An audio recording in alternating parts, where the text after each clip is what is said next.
কেটে গেছে এক দশক।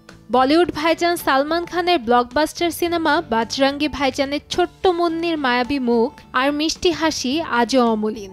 দীর্ঘ বিরতি কাটিয়ে এবার তিনি ফিরছেন সিনে দুনিয়ায়। দক্ষিণী সিনেমা অখন্ডা 2 দিয়ে বড় পর্দায় ফেরার ঘোষণা দিয়েছেন হর্ষালি মালহোত্রা।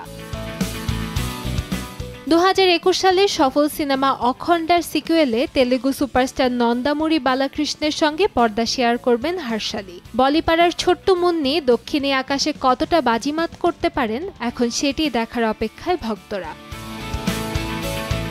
এদিকে অখন্ডা 2 এর মাধ্যমে পর্দায় ফেরার খবর জানিয়ে সামাজিক মাধ্যমে এক আবেগঘন স্ট্যাটাস দিয়েছেন অভিনেত্রী। জানিয়েছেন, মুন্নি শুধু একটি চরিত্র ছিল না, ছিল অনুভূতি, স্মৃতি এবং হৃদস্পন্দন। দর্শকের ভালোবাসা তার এগিয়ে যাওয়ার পথে প্রেরণা জুগিয়েছে। অভিনেত্রী রূপে ফিরতেই এতদিন প্রস্তুতি নিয়েছেন তিনি।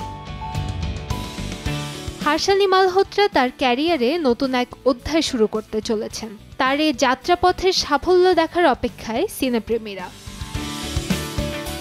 কান্তাময়ী স্নেহা, সময় সংবাদ, ঢাকা।